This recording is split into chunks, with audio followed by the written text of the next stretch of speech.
Nih, nomor 5 sampai 8.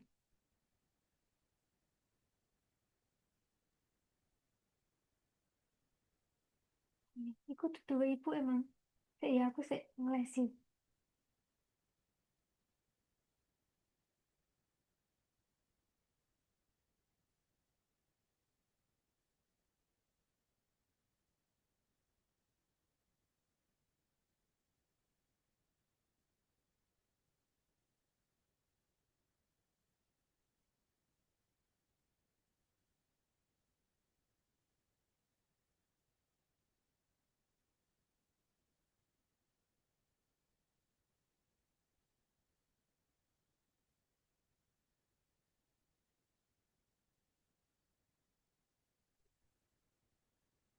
Cek ngelesi.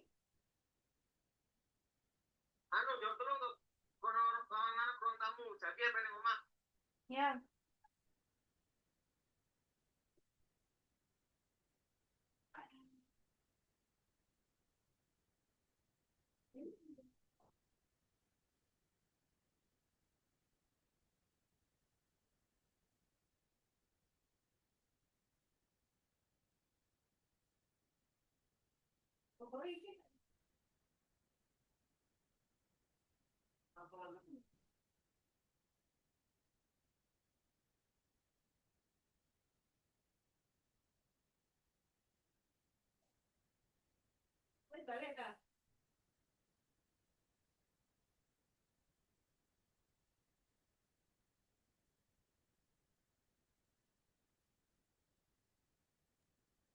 Lanjut Kak.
Lanjut Kak.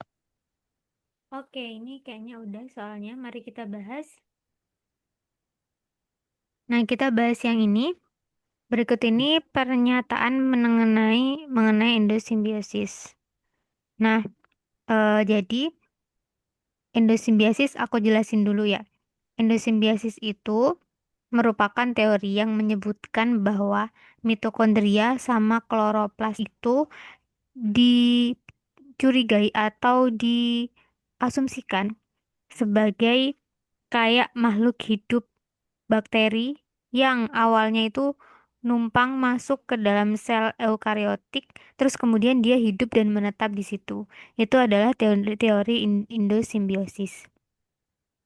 Nah, kemudian jadi pernyataan dari 4 pernyataan ini yang benar adalah pernyataan satu, yaitu menjelaskan asal-usul mitokondria dan kloroplas dalam sel eukariotik, dan kemudian mitokondria dan kloroplas itu sama-sama memiliki DNA sendiri, menyerupai DNA bakteri. Nah, ini kayak bukti. Bukti kalau misalkan mitokondria sama kloroplas itu dulu kayaknya memang dari bakteri deh. Terus soalnya dibuktikan dengan dia punya DNA sendiri. Selain itu, DNA-nya juga bulat, sama kayak DNA-nya bakteri sirkuler. Jadi ini jadi bukti. Terus kemudian yang nomor 3 juga benar, karena teori ini juga diusulkan oleh Lynn Mullis, kayak gitu. Nah, kalau yang nomor 4, teori endosimbiosis menyatakan bahwa sel eukariotik berasal dari sel prokariotik yang berukuran besar. Nah, ini salah ya. Karena bukan eukariotik, bukan eh, eukariotik yang asalnya dari prokariotik bukan, tapi ada prokariotik asing yang tiba-tiba masuk ke dalam eukariotik dan menetap dan jadi mitokondria sama kloroplas gitu. Jadi jawabannya yang benar adalah satu, 2, sama 3. Untuk yang nomor 2, 3. Nah, tadi jawabnya benar nggak? Salah, Kak. Ya, nggak apa-apa. Karena tadi memang yang endosimbiosis itu adalah teori-teori yang belum aku jelasin sebelumnya. Nah, ini aku soalnya tuh ngambil dari soal Olimpiade Sains Nasional yang tingkat SMP gitu, yang IPA. Terus kemudian ini, metabolit sekunder seperti flavonoid dan tanin disintesis utamanya dalam organel. Nah, ini milih apa? B. B, 1 dan 3. Nah, benar. Kloroplas itu tempat sintesis gitu, terus habis itu ribosom sintesis protein. Oke, benar. Semuanya sintesisnya di situ. Kalau vakuolama bukan sintesis tapi lebih ke penyimpanan. Dan kalau plastida mah masih belum spesifik karena plastida di dalamnya ada berbagai macam zat, gak cuma kloroplas aja. Jadi pasnya itu yang kloroplas 1 dan 3. Terus selanjutnya,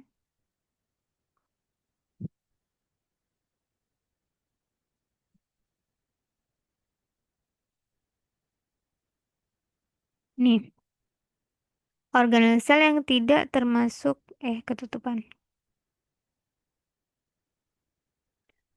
Endomembran adalah milih yang mana? Yang A. Yang A. Nah, jadi endomembran. Endomembran itu apa sih?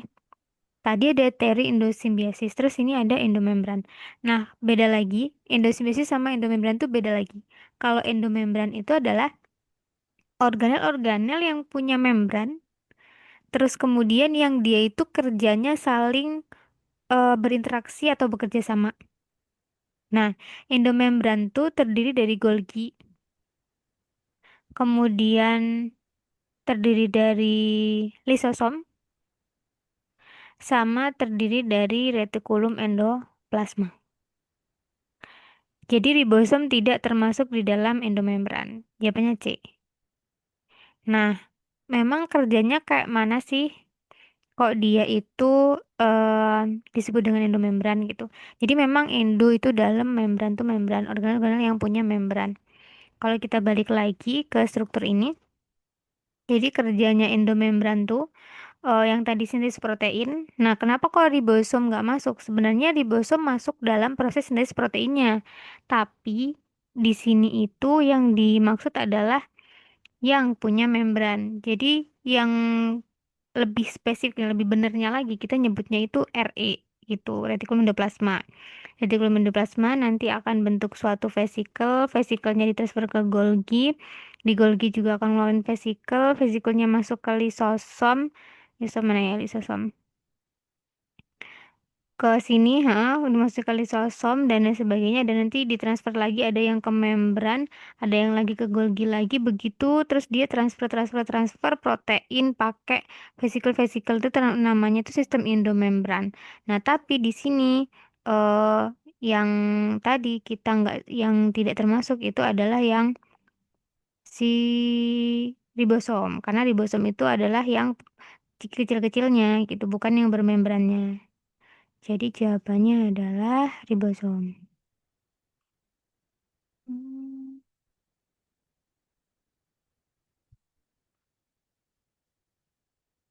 Terus kemudian yang nomor 2, jawabannya apa?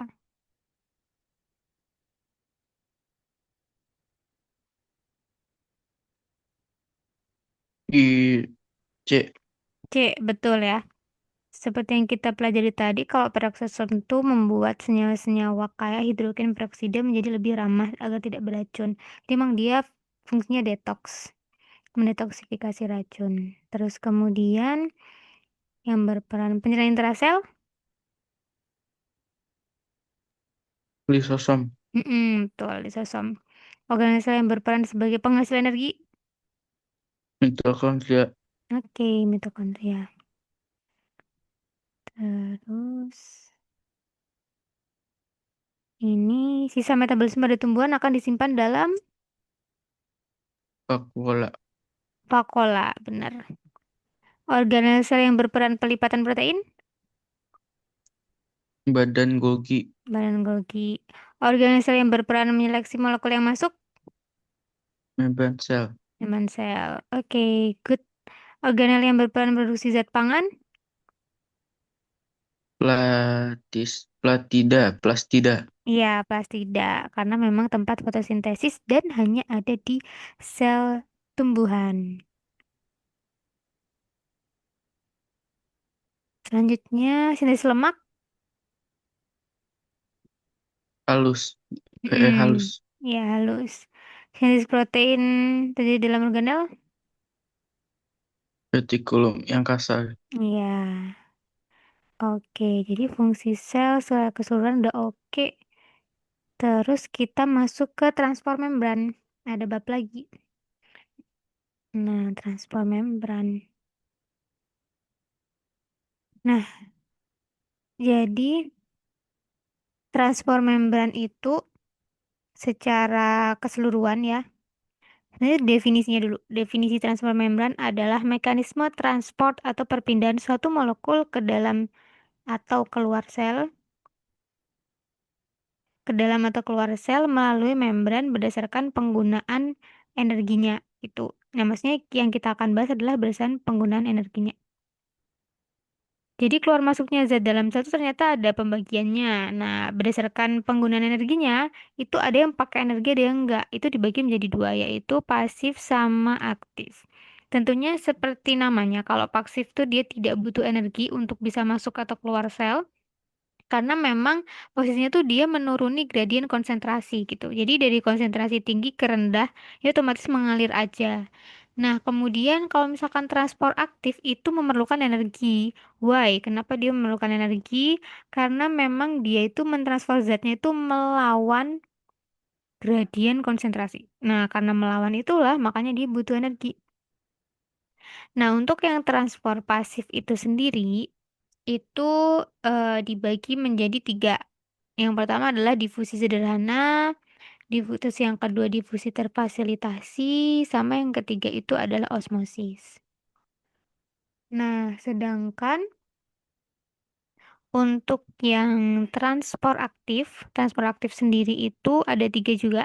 Yang pertama adalah pompa ion Na plus K plus, yang kedua adalah kotransport, dan yang ketiga adalah endositosis sama eksositosis. Oke, nah mari kita pelajari masing-masing jenisnya tentang transport membran. Pertama difusi. Difusi tadi ada yang difusi sederhana sama terfasilitasikan. Nah, ini yang sederhana dulu. Nah, itu pergerakan partikel berupa zat atau gas terlarut dari konsentrasi tinggi ke konsentrasi rendah dengan ataupun tanpa membran gitu. Jadi kayak langsung atau melewati membran itu yang penting dari zat konsentrasi tinggi atau yang kental ya ke konsentrasi rendah atau yang cair itu yang lebih cair yang lebih encer maksudnya contohnya adalah menuangkan sirup ke dalam air putih. Nah, kalau misalkan kita menuangkan sirup, sirup kan konsentrasinya tinggi, molekulnya kan pekat, kemudian dia akan menyebar otomatis menuruni gradien konsentrasi menjadi kayak gini. Jadi homogen kan, jadi homogen, jadi kayak larut gitu. Kita nuang gula ke air gitu, bikin air gula juga namanya difusi. Terus nuang tinta ke dalam air, terus nuang sirup juga sama, itu juga peristiwa difusi.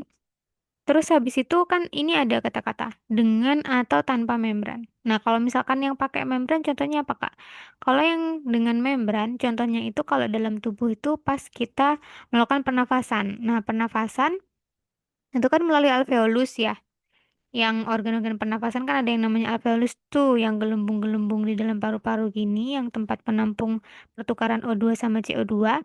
Nah, itu difusinya gas CO2 keluar alveolus, kemudian nanti ada pergantiannya sama oksigen yang masuk, kan lewat membran. Nah, itu juga disebut peristiwa difusi, karena dia menuruni gradien konsentrasi gitu. Kalau difusi mah. Terus kemudian apa bedanya kalau misalkan difusinya terfasilitasi? Nah, ini adalah difusi terfasilitasi. Kalau difusi terfasilitasi itu tuh bedanya dia butuh fasilitas, dia butuh sesuatu yang membantu dia untuk bisa masuk atau keluar. Nah, dia butuh yang membantu dia. Nah, ternyata yang membantu itu namanya protein membran. Protein membran itu yang kita lihat tadi di struktur membran kan ada protein kan, ada yang menembus kayak gini, integral kayak gini. Nah, kemudian ternyata dia fungsinya selain komunikasi, dia aku bilang kan dia kayak sebagai gerbang masuknya zat kan. Nah, itu di sini perannya. Di sini tuh kalau di gambar ini ada dua jenis eh protein yang sedang menancap di membran. Kalau yang sebelah kiri itu saluran protein atau biasanya kita nyebutnya protein channel. Protein channel nih si zat yang mau masuk ke dalam ke dalam sel, sorry, dia itu langsung masuk aja karena gerbangnya itu terbuka terus. Jadi masuk itu dengan mudahnya lah intinya. Karena kadang kan ada zat yang dia kayak misalkan ini aquaporin contohnya, aquaporin protein channel. Jadi aquaporin adalah salah satu jenis protein channel. Dia adalah gerbang masuknya air untuk masuk ke dalam sel. Nah, kenapa sih kan membran itu tadi aku bilang dia itu tengahnya hidrofobik lipid, makanya air tuh nggak bisa masuk gitu aja kan. Otomatis air tuh butuh si ini protein channel ini. Nah, itulah fungsinya dari protein channel. Terus habis itu kalau sebelah kanan tuh bedanya apa, Kak? Kalau sebelah kanan itu namanya protein transport. Protein transport ini beda banget sama protein channel. Bedanya apa? Strukturnya. Nah, di sini tuh ada struktur yang kayak tengahnya bolong, terus habis itu di sini membuka, terus atasnya tuh menutup. Nah, jadi dia itu nggak selalu ngebuka, dia tuh sistemnya buka tutup gitu. Bisa aja yang sekarang kan yang lagi buka yang bawah. Nah, bisa aja nanti yang lagi buka tuh yang atas. Nah, buka nutupnya ini tergantung sama zat yang mau masuk. Nah, zat yang mau masuk ini harus kayak apa itu namanya match dulu sama yang ini. Nah, kalau misalkan nanti match ukurannya, kayak ini kan match sama-sama lingkaran, baru dia buka, terus habis itu dimasukkan ke dalam, gitu lagi buka lagi ke dalam lagi gitu. Jadi sistemnya buka tutup gitu kalau yang protein transport. Nah, contohnya di sini kalau sorry, iya protein transport. Terus habis itu protein transport ini bisa disebut juga dengan protein karier atau protein pembawa. Dan contohnya itu adalah glukosa transporter. Jadi kayak ini tuh merupakan protein yang membantu glukosa tuh masuk dalam sel. Jadi lewat protein transport. Beda sama yang protein channel tadi. Kalau protein channel tuh pakai apa itu namanya? Yang air tadi gitu. Kalau misalkan yang glukosa itu pakai yang protein karir atau transporter atau protein transport ini gitu. Jadi memang beda molekul, terus beda gerbang, istilahnya beda jalur itu loh untuk bisa masuk ke dalam sel. Nah, ini soal difusi terfasilitasi. Kalau selanjutnya kita ke osmosis. Nah, osmosis tuh biasanya tuh orang-orang kadang suka sering banget ketuker sama difusi. Nah, kalau si difusi tadi kan perpindahan molekul dari konsentrasi tinggi ke rendah. Nah, kalau misalkan osmosis tuh yang berpindah bukan molekulnya, tapi perpindahan airnya atau pelarutnya. Sorry, ini tipe ya pelaut, tapi sebenarnya ini pelarut. Perpindahan pelarutnya melalui membran semipermeabel dari konsentrasi pelarut tinggi. Nah, jadi kayak pelarut tinggi itu artinya apa? Pelarut tinggi itu artinya konsentrasi pelarutnya tinggi ke konsentrasi pelarut yang rendah. Mari kita lihat contohnya. Nah, jadi ini adalah contoh osmosis pada sel hewan sama sel tumbuhan. Kalau misalkan pada sel hewan dulu. Ketika sel hewan berada di lingkungan yang hipotonis. Apa itu hipotonis? Yaitu kondisi di mana larutannya itu seimbang. Oh, sorry, salah. Larutannya itu hipo itu rendah. Terus habis itu sehingga konsentrasi di luar sel itu, air di luar sel itu lebih encer daripada konsentrasi yang di dalam sel kayak gitu. Nah, sehingga di sini otomatis airnya itu masuk ke dalam sel. Nah, kalau misalkan airnya itu ke dalam sel, otomatis sel lama-lama ini lisis, pecah karena menggembung kan kebanyakan sel masuk. Kebanyakan air masuk, sorry. Nah, kalau tumbuhan gimana? Nah, tumbuhan tadi kan punya dinding sel kan. Dia ada yang bisa mempertahankan dirinya agar nggak pecah. Tapi dia tetap gembung karena emang banyak sekali air yang masuk gitu.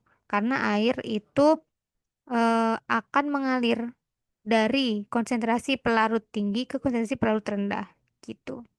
Jadi pelarutnya itu rendah yang di dalam sel, yang di luar tuh pelarutnya tinggi.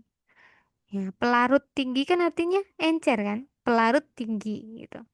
Jadi dia masuk ke dalam sel akhirnya. Kalau di sel tumbuhan tuh fenomena penggembungan selnya ini namanya turgid. Dia gembung tapi nggak sampai pecah gitu.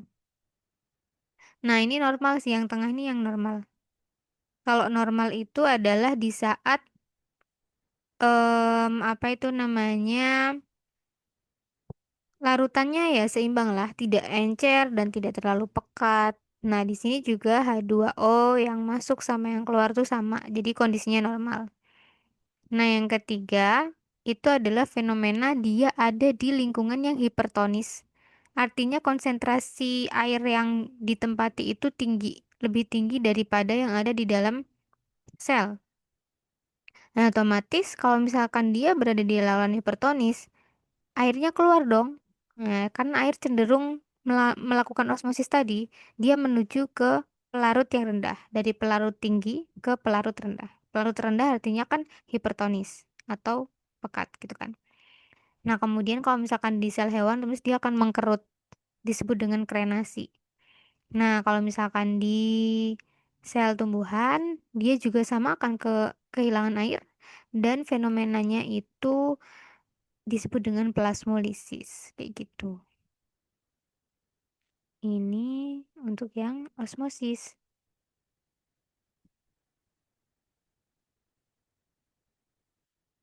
Terus kita lanjutkan. Nah, ini transport aktif. Nah, transport aktif kan berarti transfer yang menggunakan energi kan, karena dia melawan gradien konsentrasi. Terus contohnya yang pertama adalah pompa NaK dan Na plus dan K plus, atau kita bisa nyebutnya pompa pompa NaK gitu. Nah, kemudian sebenarnya dia itu apa sih? Pompa NaK tuh sebenarnya dia protein karir yang berfungsi mempertahankan eh, ion-ion Na agar ion Na-nya itu lebih banyak di luar sel, sama K plus agar lebih banyak di dalam sel. Jadi dipertahankan. K-nya biar masuk. Jadi kalau misalkan K-nya itu di dalam kok kurang, nah nanti dia akan terus masuk. Nah ini kayak misalkan ini kan K-nya dimasukin. Nah berarti memang untuk memenuhi kalium di dalam sel. Terus habis itu sama juga dengan Na gitu. Na-nya juga agar dipertahankan gak banyak-banyak di dalam sel dia dikeluarin. Nah, masuknya Na sama kalium ini dia melawan gradien konsentrasi dan dia butuh yang namanya energi gitu kan. Makanya ini dia butuh ATP. ATP-nya dipecah menjadi kan ini kan adenin ini kan tri kan. TP itu kan trifosfat kan. Nah, terus habis itu dipecah kan jadi ADP yang yang dua, fosfatnya dua karena fosfatnya dipakai dipakai buat transfer masuk dan keluar gitu. Jadi kepake fosfatnya, pakai energi. Ini adalah pompa aktif ya, yang enak. Nah, ini masih dengan transport aktif juga dengan Transport aktif ini yang kedua adalah co-transport. Namanya co-transport ya. Jadi dia kayak hmm, tidak berhubungan langsung sama transportnya itu. Ntar ya aku minum dulu.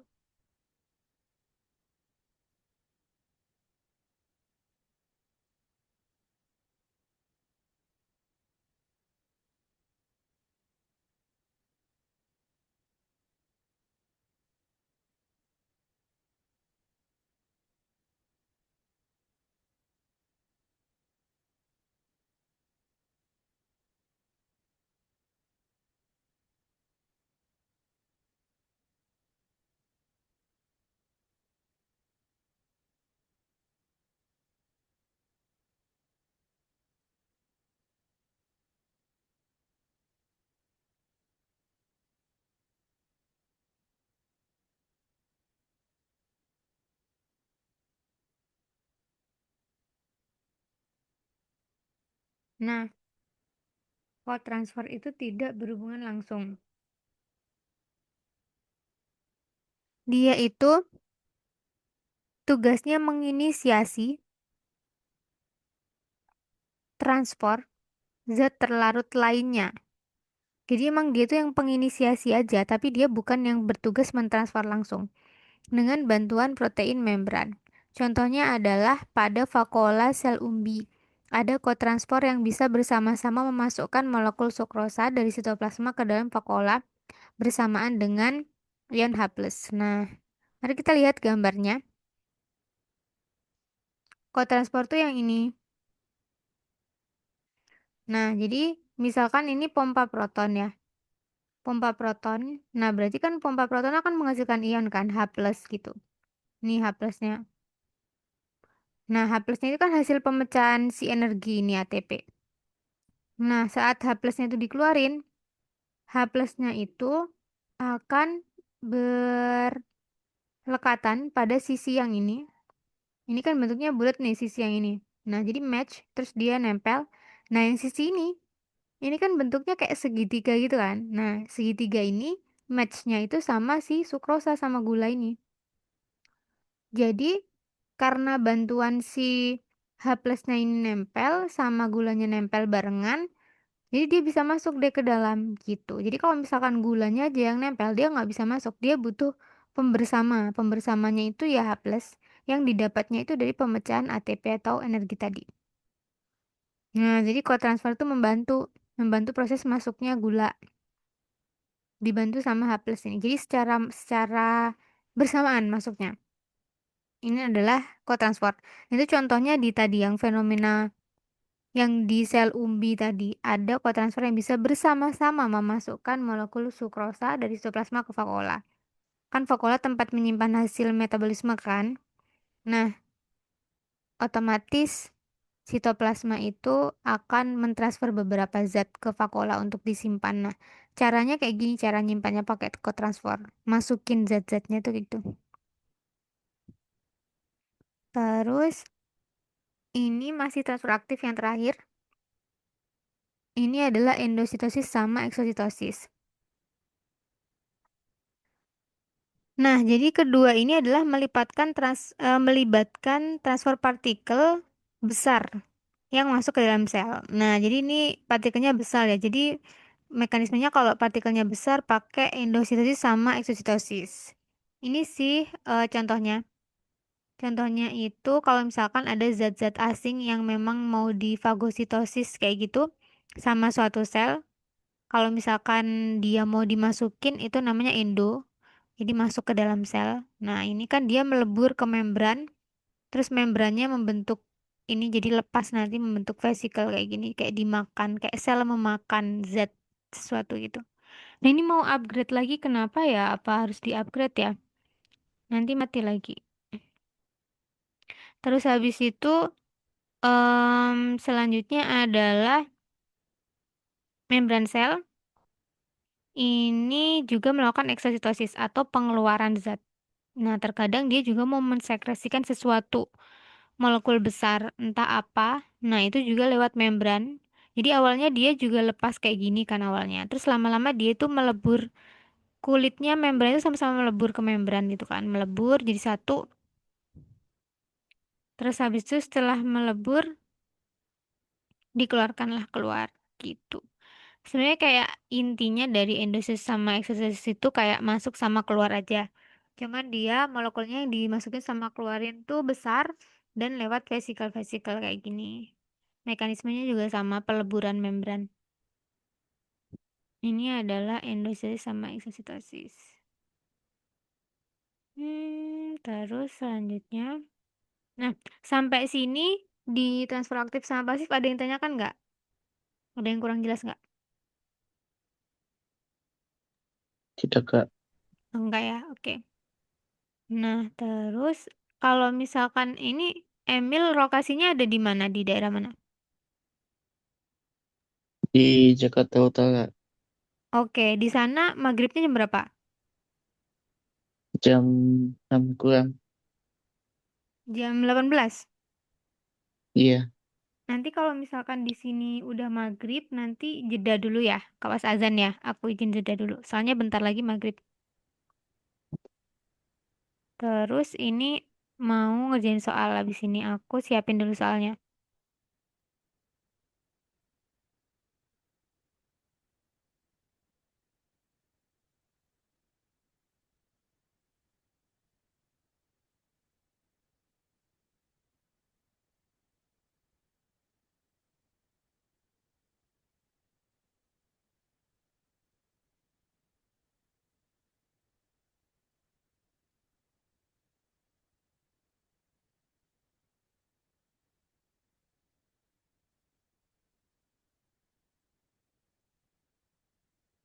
Satu.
Nah, ini boleh dikerjakan mulai sekarang.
Lanjut, Kak.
Lanjut, Kak.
Gue.